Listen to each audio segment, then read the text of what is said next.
En voyant une navette autonome, on s'est déjà tous forcément dit « Mais que se passerait-il si les freins lâchaient ?» Pas d'inquiétude.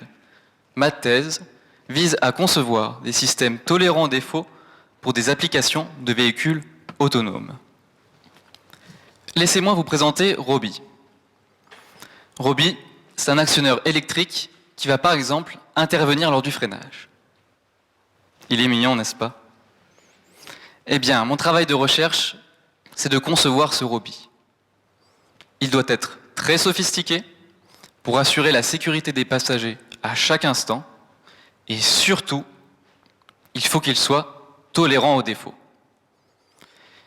Imaginons qu'il arrive quelque chose à Roby, une entorse au genou par exemple. Il ne pourrait alors plus freiner dans une descente ou s'arrêter au feu rouge.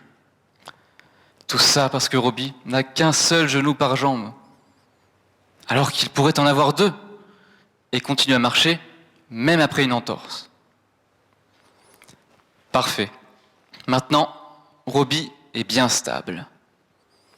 Mais cela n'empêcherait pas de perdre une jambe. Et pauvre Roby, me direz-vous, mais surtout pauvre de nous si nous sommes encore dans la voiture. Eh bien, dans ce cas-là, il faut que je revoie un peu la copie. Et pourquoi pas plusieurs jambes? Mais oui, avec 5, 6 ou 7 jambes, s'il en manque une, il pourra toujours fonctionner. À condition, bien sûr, que je lui apprenne à marcher avec une jambe en moins. Roby est en réalité composé d'une machine électrique et de son électronique de pilotage. Il s'intégrera dans les futurs véhicules autonomes.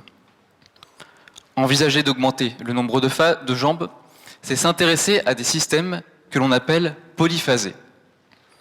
Ces derniers permettent d'augmenter le nombre de degrés de liberté et donc d'avoir davantage de possibilités de reconfiguration pour contrer les défauts. Je m'intéresse justement aux différentes versions de Roby.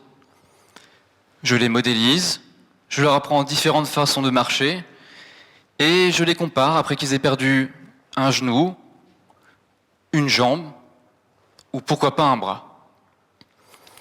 Mais il ne faut pas oublier que les Roby sont produits à plusieurs centaines de milliers d'unités par an. Il est donc également important que les parties qui les composent soient également faciles à industrialiser. Suffisamment sophistiquées, mais quand même relativement simples. Complexe, non ?